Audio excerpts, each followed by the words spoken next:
This episode is brought to you by TaxAct. Don't do your taxes alone. Join TaxAct's National Admin Night. Admin nights are social gatherings for getting through your to-do list. So get ready for a night of fun, finding deductions, and filing taxes with TaxAct, where you can file your federal and state return for just $49 through April 8. Let's get together and get them over with. Visit taxact.com/admin-night for details. The holiday season is now upon us. The year is absolutely flying by, and the news never stops. That's why we at the DSR Network have expanded our programming to cover even more of the world's events. We hope you will consider supporting our work by becoming a member. Members enjoy an ad-free listening experience, bonus content for virtually all of our shows, an invitation to the member-only Slack community, and more. Best of all, if you become a member in the month of November, you can take 50% off the membership price for the first month. Visit thedsrnetwork.com/buy and enter code STUFFING at checkout. That's thedsrnetwork.com/buy and code STUFFING. Thank you very much for your support.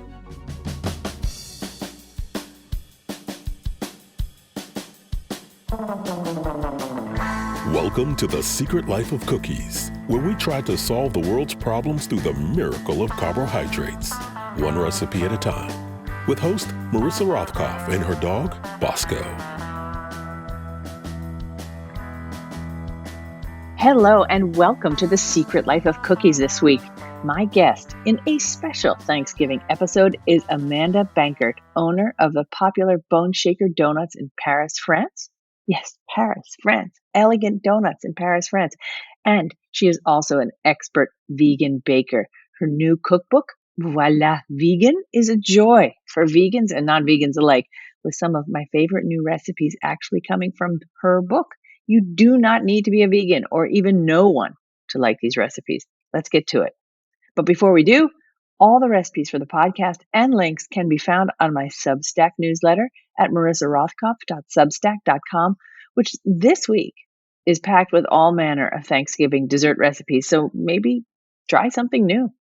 You can support my work with a subscription of less than $5 a month. Or if that's not possible yet, you can subscribe for free. And don't forget to join Deep State Radio as a member for special perks. Either way, I'm grateful for your support. Hello, and welcome to The Secret Life of Cookies. My name is Marissa Rothkopf, but you know that. And you don't know who my guest is. She is Amanda Bankert. She is coming to me from Paris, France. Ooh la la. I think you say that there. And she has written a cookbook called Voilà Vegan. Vegan. And it is a spectacular cookbook. And while we don't normally focus entirely on food in an episode, we may do that today because you've written such a great cookbook. And we may, dabble in discussions of like the sartorial choices of George Santos. But other than that, welcome, Amanda. Fabulous. Thank you. Thank you so much for having me. So what time is it in Paris, France, where you are? It is almost 5 p.m. Almost 5 p.m. So you come to us as a cordon bleu trained chef, but a red-blooded American who opened a donut bakery in Paris, France. What? Yeah, that's right. What possessed you? Well, I lived in Ireland so I went to pastry school here a million years ago, in Paris. And then I moved to Ireland and I lived in Dublin, until about 2012, working in mostly fine dining restaurants. So I was doing a lot of French pastry. And when I moved back to Paris, because I really wanted to move back to Paris, so I finally made it back here in 2012. And I knew I wanted to open my own shop. The dream was always to open my own bakery in Paris. But I didn't want to do French pastry. So I was trying to kind of think of something that I could do that, would be fun, would be different, but would still sort of need that kind of artisanal touch. I wanted everything made from scratch. And at that time, so I first had the idea in 2013. It took me until 2015 to actually start producing donuts here. And then we opened the brick and mortar shop in 2016. But donuts did not exist. There was not one donut shop here in Paris at the time. So yeah, so there you go. And but I've heard that some Parisians can be a little what we call snotty about food, and it could be. I don't know if that's true, but that's what I've heard. And so, how do they greet something so like corner store American? I mean, Dunkin' Donuts. I mean, as a donut in Paris. Yeah, so it's funny. First, I mean, for me, I think Parisians they're much more like they're traditionalists, I guess. Mm-hmm. So, which I didn't know before opening a donut shop here. And they really, they really culturally, don't deviate that much from the norm. Like that's changing, of course, everything, blah, blah, blah. I feel like you always have to put the disclaimers in, but like generally speaking, Right. Okay. They're not super, adventurous. And so, but I didn't know this. And so I think it was this kind of like great sort of like naivete where I just assumed like, listen, donuts are awesome. Right. Donuts are delicious. Like, of course it's going to be amazing, right? Like who doesn't love donuts? And I think what I didn't know at the time was that donuts here specifically were really associated with like the worst of American food. Like it was like Homer Simpson donut. So it was like industrial, fat, disgusting. Like it was like everything terrible about like every, horrible American stereotype like rolled into one. So when we first opened, I think there was a little bit of skepticism, but I think I hit the moment at the right time as well. Like obviously people now are kind of more open to trying things and like, and the biggest, point for us was that they were handmade. So when I opened, it was really just a matter of explaining to customers that, they're made from scratch in the morning. The original shop that I had, the kitchen window actually looked out onto the street. You could literally see me there in the morning. So it was, proof is in the pudding. And we were so busy as well. It was a mixture of being like busy and also just, I'd never worked in a bakery before. I was a restaurant chef. So I was really used to doing like prep and then service. And so, everything about Boneshaker was such a learning curve. It's obviously completely different running a bakery, but like, I didn't know that. I mean, I knew, but I also didn't know how to implement it, and so it worked well though, because they were pretty much getting donuts like to order. So, I would like prep all my stuff and then I would essentially be like frying donuts to order for people downstairs. And I guess, unsurprisingly, because is there really anything better in the world than a fresh donut, Right. So they took off, it did well. Right, exactly. Truly, the proof was in the donut, not the pudding in that situation. I mean, right. The person who can resist a warm, fresh donut, I mean, exactly. You know who, Right. I'll keep this topical. You know who I think probably doesn't like donuts and especially doesn't like fresh ones? Who? Elon Musk. I bet he doesn't. I'm just trying to. I'm like, I know. I'm trying to think. I don't know. Maybe even him. I'm trying to think. Yeah. I'm just, like, come back that's how I judge people's character, right? Exactly. And I'm like, yeah. So you, the other, were your donuts vegan at that point? I mean, no, they were the opposite. Like they were so not vegan. So I was really, really really classically, trained. So when I was developing the original donut recipe, I kind of did a mix of like a brioche and then and a typical American donut. But, so they were full of like full fat French butter, milk, eggs, like it was all the things. Because at the time, and I was dabbling in and out of vegetarianism. So, so for years I'd kind of been like vegetarian. I did to like small bouts of meat eating, but anyway, so they were full of dairy products and eggs. I have to say that, and then I changed them. That does sound like a very special donut. As an omnivore, I'm like, I would like to try that. But I have to, before we like go a little bit further in this, I've made a lot of things out of your cookbook, and I'm currently standing over a bowl. I'm currently standing over a bowl of chocolate chip cookie batter, which I'm about to finish making. Oh, I didn't make the Madeleine because that's the recipe I'm going to make for. people at home, I'm leafing through the cookbook. Can you hear it? There's a recipe in here for maple glazed madeleine, and I Yes. didn't have time to prep that dough in advance, so I'm making those on my own. I want anybody at home, to know that this is a cookbook really, truly not just for vegans. If you happen to have vegan friends, they'll be glad you have it. But I made your financier recipe, and don't tell this to my next door neighbor. My next door neighbor has a French au pair, and she trained in France as a pastry chef. And I made these financiers a couple weeks ago, your vegan ones, and strangely enough, they brought me over some of her freshly made French full butter financier, and I got to tell you, I felt like the butter flavor almost, this is going to sound weird for me, almost overpowered the experience of the financier, whereas yours was this dense almond. It was delightful. They are delightful, and oh yay, that's awesome. Well, thank you so much. So, and as you that is the point of the book, is exactly that.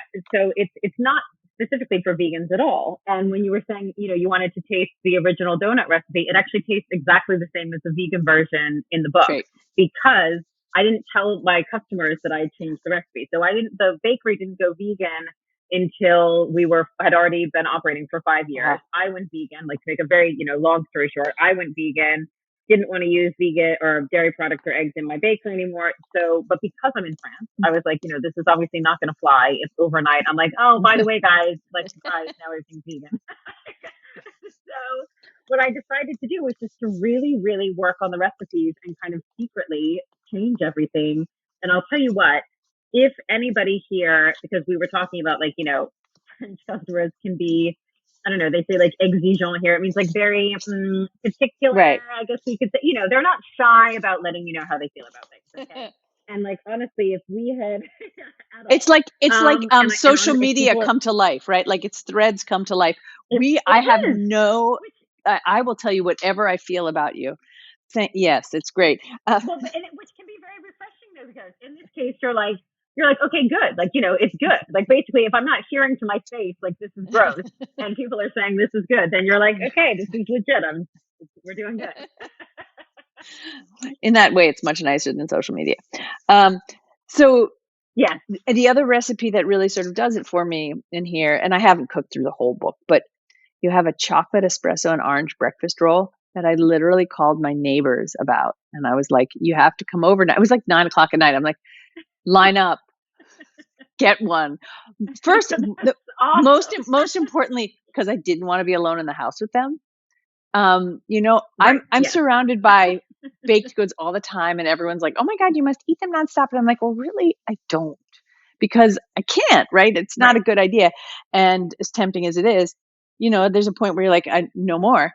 I don't feel like eating it right now. I'll have a slice and I'm good. Not these. No. Right. I love that. These were, and there were also, people who don't get into making things like cinnamon rolls and stuff where they're like, oh, it's so complicated.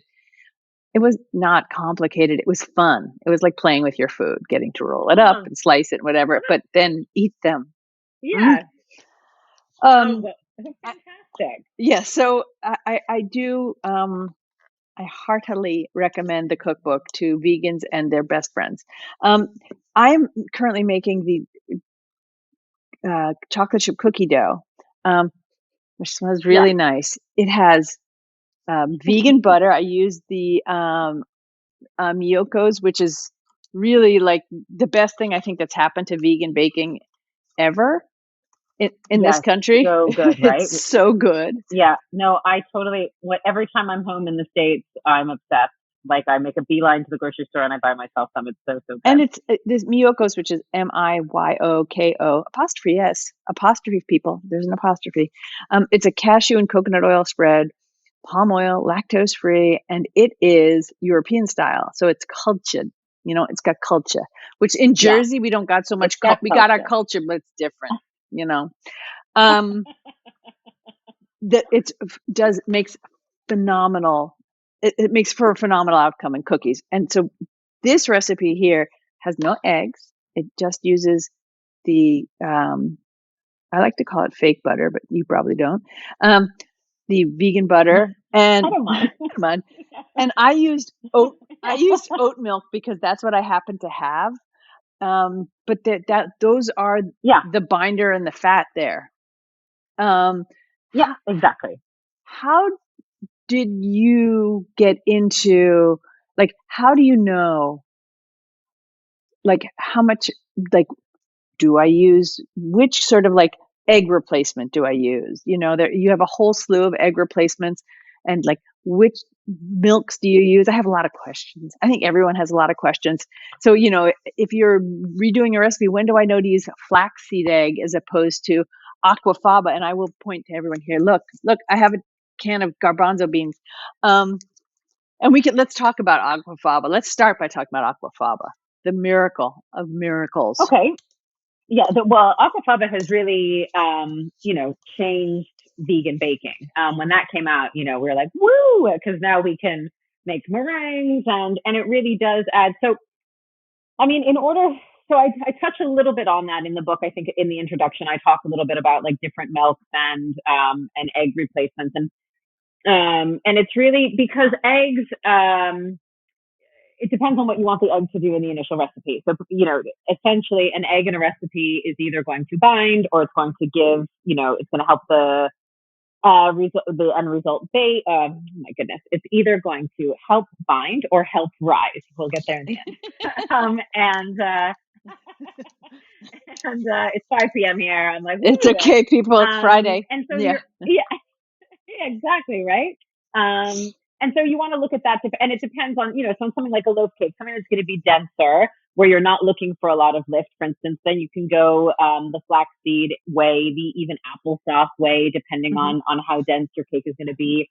But I tend to go, my two defaults, by and large, are either like a flax or chia egg or the aquafaba. And really, it's when I'm looking for something that's going to like densely bind. Sometimes I do a mix of both. Like sometimes I'll add them both in. But I find that because the aquafaba is going to behave, you're never going to get the super big rise out of a replacement like you would. You're going to need to add some kind of baking powder or baking soda, or again a mixture of both to really give that extra poof. But for things that I'm looking, that's like an aquafaba is essentially like an egg white. So you use it like the very simple. If you want to bring it down to like the most simple basics, is if you're looking for an egg white, use an aquafaba. And what are we like? So protein is really important, like for building structure in food, or in baked goods, especially. Yeah. So the butter must provide some of that, right? Because it's cashew, or is it just the oil? So maybe not. Well, so yeah, and so soy milk. If you're using soy milk, so there's some recipes as well where I specifically call for soy milk, and that's because soy milk has a really high level of protein. Right. So so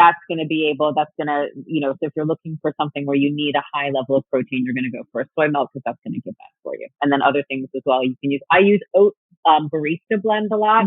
And I use that because it's very creamy. And so I specifically go for the barista blends because you're going to get that really like creamy texture, which is going to replicate that you'd find in dairy milk. And it doesn't, I find, it depends on what the soy milk is going into, because obviously the downside to soy milk sometimes is you do get that kind of telltale sort of vegan taste, which we are trying to avoid. And you do successfully avoid it in all the recipes I've tried. I think that's the sort of miracle of it. Nobody feels at a loss, like, oh, I got the vegan dessert. No. Yeah. Right. Exactly. I have the Khalifa Farms barista blend here. Nice. And I'm not even going to make my little joke about milking all the little oats. As much as I like to make that joke, maybe too much. Everyone at home is going, yeah. And here's my son. Look, hi there. What you gonna do? Eat some raw eggs? No. He's running away now with whatever he's taking from the refrigerator. How long? Do you have any sense of the history of aquafaba?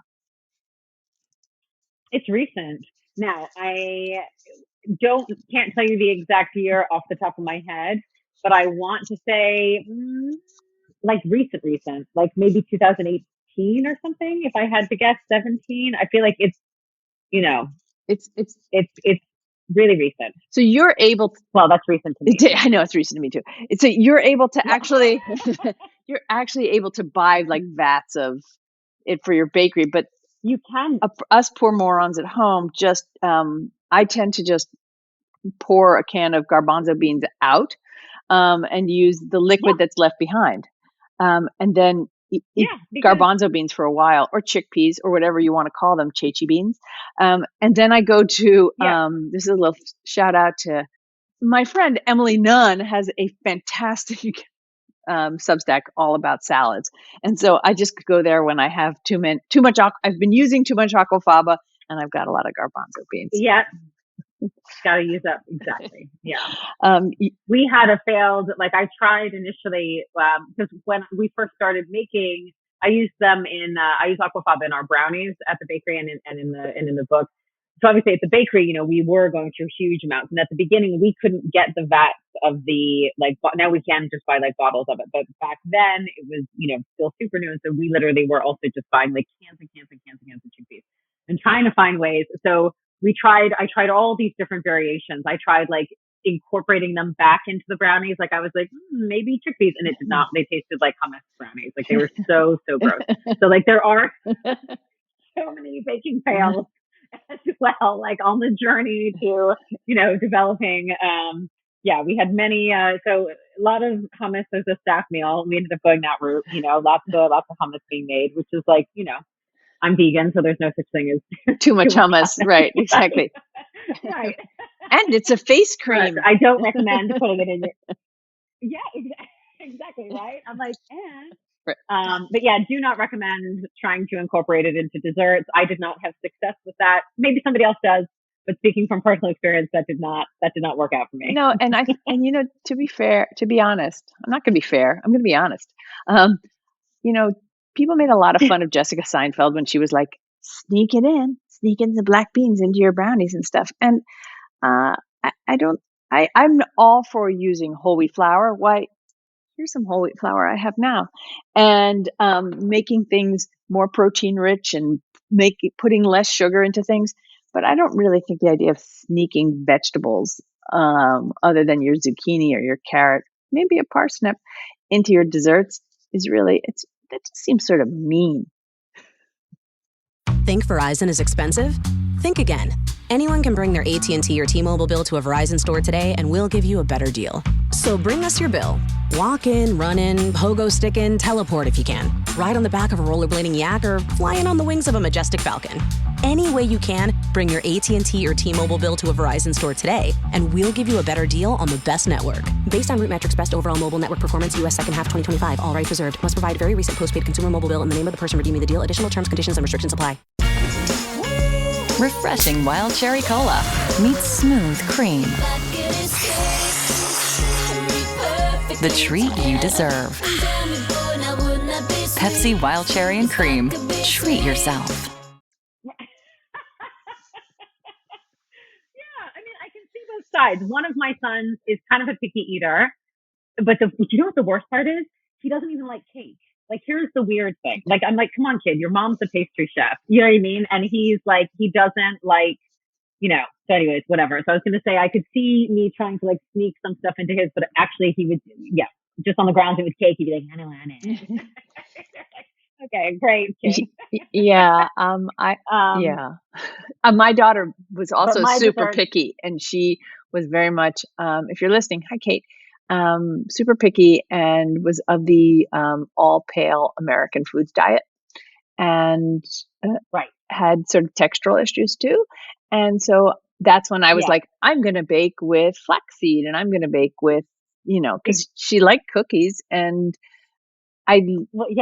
trained. I now prefer a chocolate chip cookie made with whole wheat flour or part whole wheat flour, because I just think it's less sweet and it adds a sort of nuttiness, and I think it's better, but not to be. Then I was being sneaky before, and now I'm just doing it for taste. I want to be very clear about my stance here.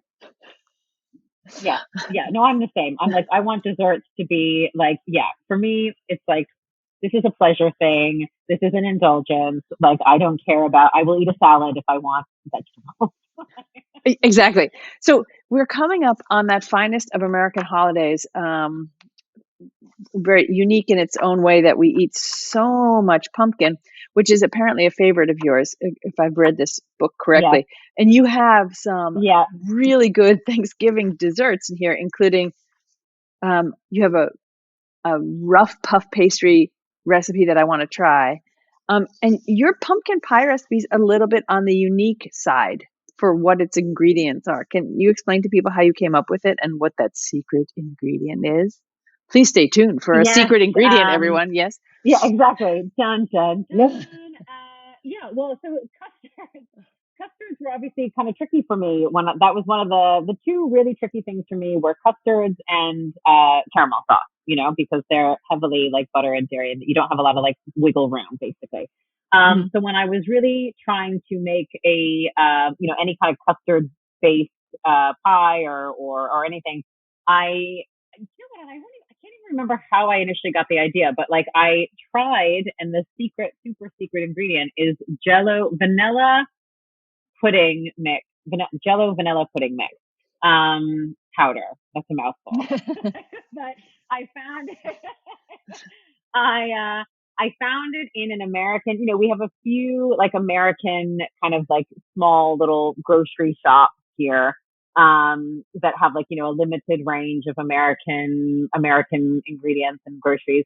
And so I found this, and I don't know what possessed me. I flipped it over and read the ingredients on the back, and I was like, this is vegan. And then I was thinking, I just thought, well, if you're thinking about making vanilla pudding, I was like, that's not far off from a custard. And I bet if I thought I'll just see what happens if I incorporate it into the custard that I've already made. Right. And lo and behold, it was the answer to the pumpkin conundrum. And it did do that. It really does give that like silkiness, that mouthfeel. So it's my little secret vegan hack. Yeah, and it makes for a really smooth pumpkin pie. I know I did make the pumpkin pie, and it was really lush. It was lush, as we say, pumpkin pie. Nice. Thank you so much. Turns out it's lush. And you have a pumpkin pie, a pecan pie as well. Is it chia? With bourbon and hot sauce. With bourbon and hot sauce. Yes. Explain to me hot sauce in one's pecan pie. Again, I just wanted to try some of my favorite things. So I really love pecan pie. And then anytime like I'm developing recipes, it's always kind of like, what do I want to eat? And I just thought, I'm thinking like for savory food, if you go out and, you might have like a whiskey and, and some wings with hot sauce and then some caramel for dessert. Like that sounds like a really good meal, right? And so I was thinking, and so I thought, and also, so I love desserts that have bourbon in them. Me too. Love. And then, that's right? the next cookbook. Let's write that one. Yeah. Yeah, that's right. Yeah, right. No, but for real, so delicious. And I also am a hot sauce fiend. So I don't know. I was just kind of thinking, that's why I called it like my favorite things, pecan pie, because it was like, and I tried it and I was like, this is actually good. There's not like loads of hot sauce, and sriracha in and of itself isn't, like one of the crazy, it's quite a kind of mildy hot sauce. So it just brings a little bit of that burn that I thought really complemented the bourbon. And then, you can cool it down with some like vanilla ice cream. Right. And it's delicious. Yeah. Really.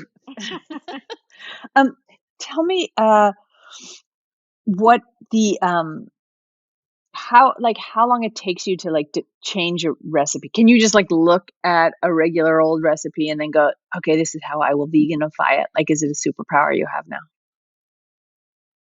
Sometimes.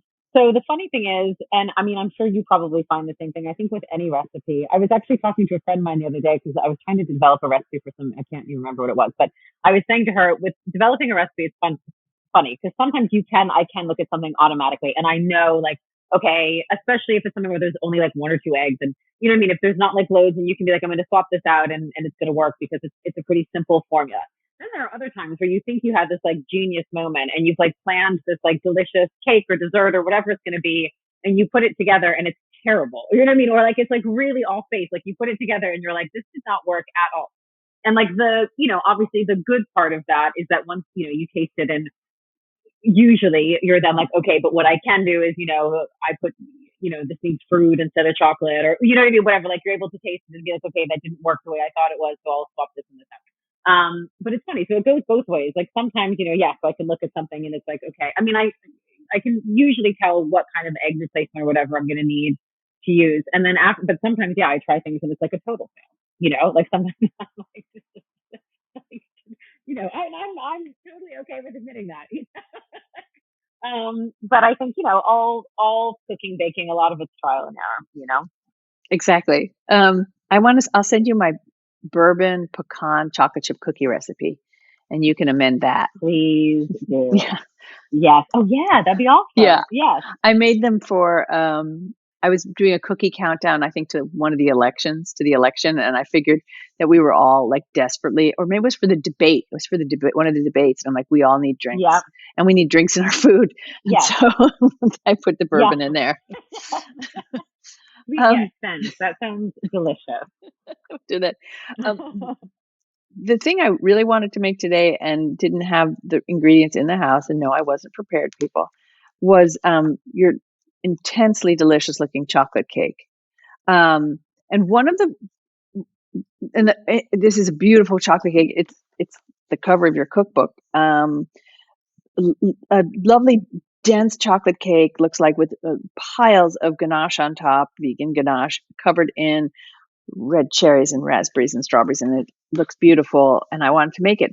One of the directions said, and not to turn it upside down like we normally do. And usually, like, it comes out, it says, take the cake and turn it upside down after 10 minutes.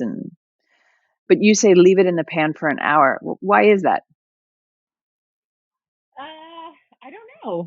That's how. Do they usually tell you immediately to turn them upside down when they come out of the oven? No, but it seemed very.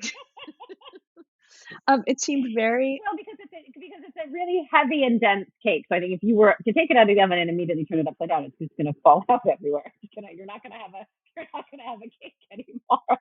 So because it is like, all, joking aside, it's a very, very dense, very, very rich chocolate cake, which is also why I do kind of add that disclaimer, being like, you are going to need some kind of fruit or some kind of whipped cream to cut through it. It's gorgeous, but this is like, it's a serious dark chocolate cake. And so because of that, it just needs to be like fully cooled. It needs to be not messed with. You leave it to fully cool, and then you can deal with it afterwards. But you'd be in a world of trouble if you tried to mess with it as soon as it comes out of the oven. I'd be making trifle or something.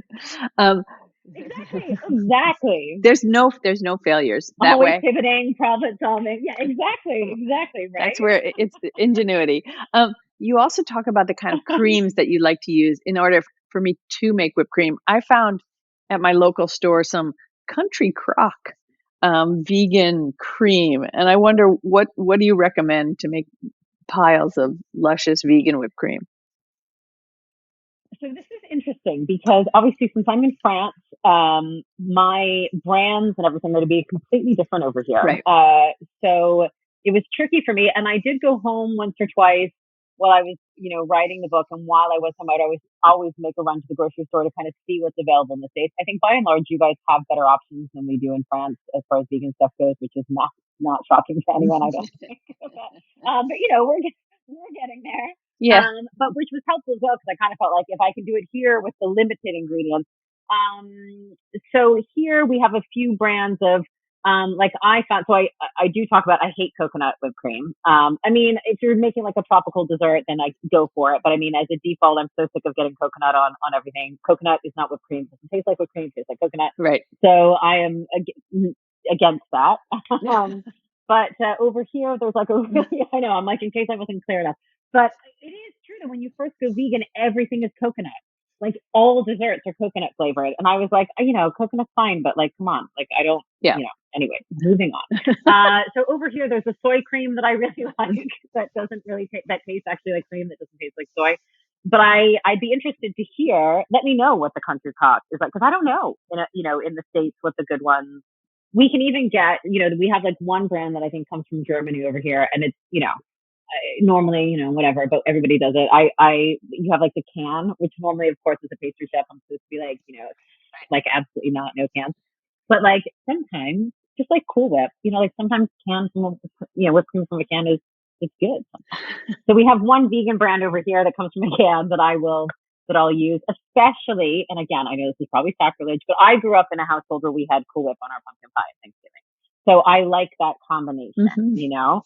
And so for me, if I'm making my Thanksgiving pumpkin pie, that would be when I would bust out the canned whipped cream, you know, like that. Yeah. You know, my forebears were from Austria, and so for them, like schlag and, you know, real schlag is like the thing. And when after they came, I remember visiting my grandma when they lived here, obviously, because, you know, Hitler was like, get out. That's never going to happen again, so don't worry. Anyway, just a little topical.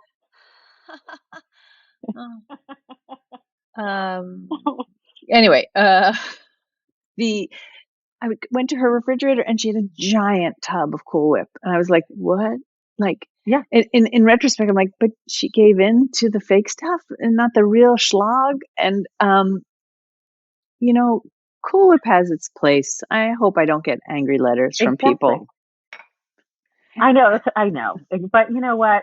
Live a little, right?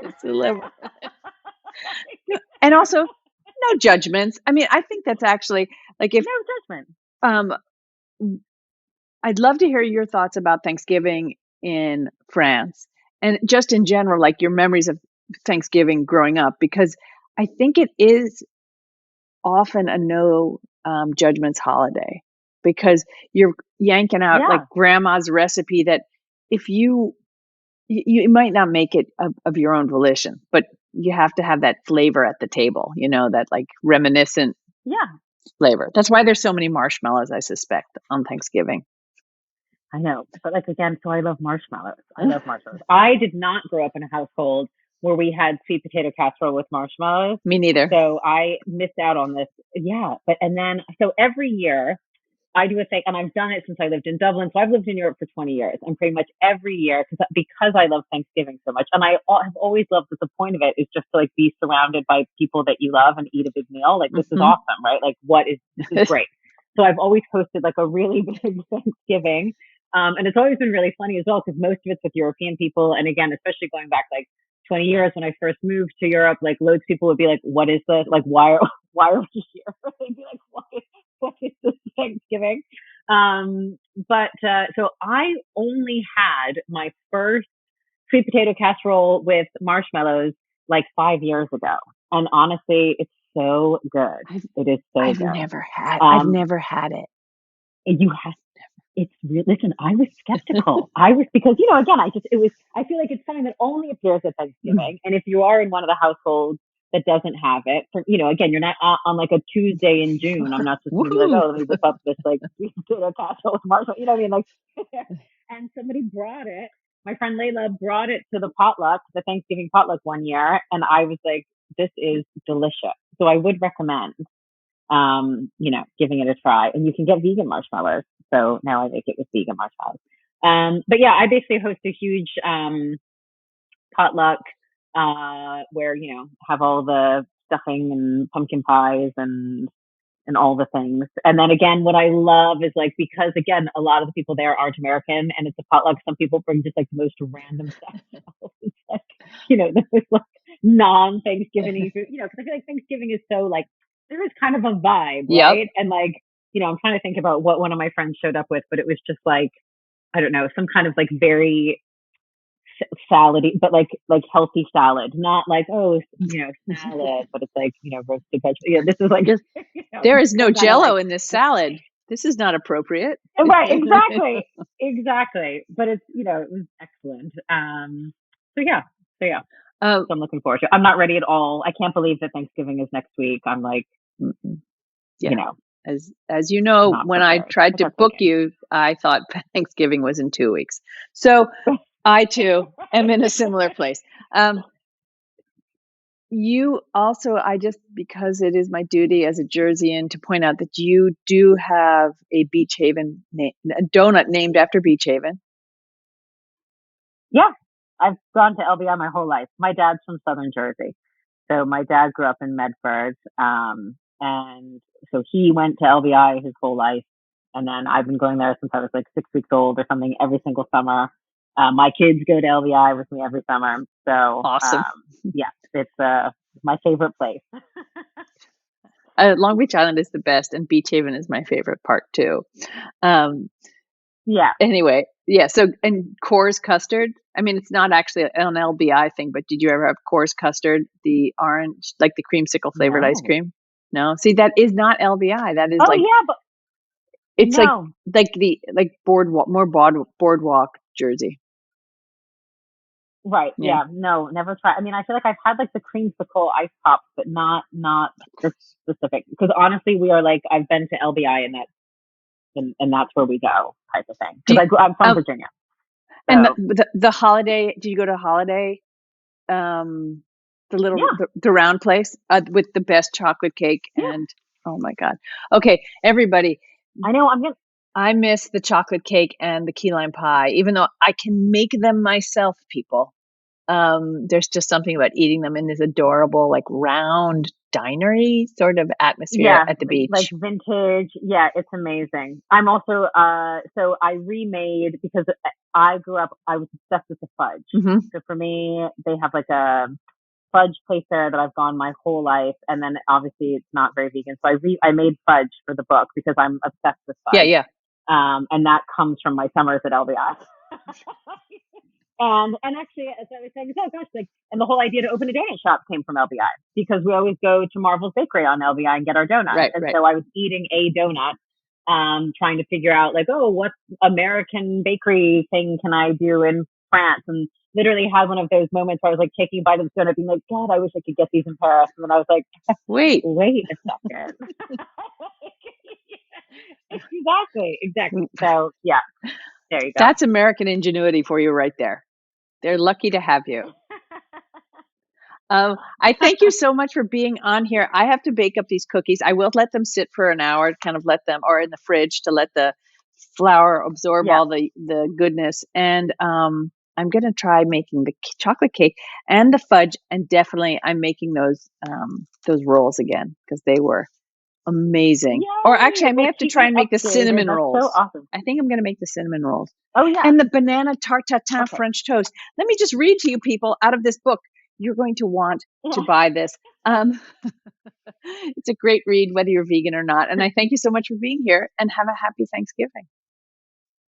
You can find Voilà Vegan wherever fine books are sold and follow Amanda on Instagram to see some luscious donut photos. And you can find me at marissarothkopf.substack.com or Marissa Rothkopf Eats on Threads. Thanks and have a great week.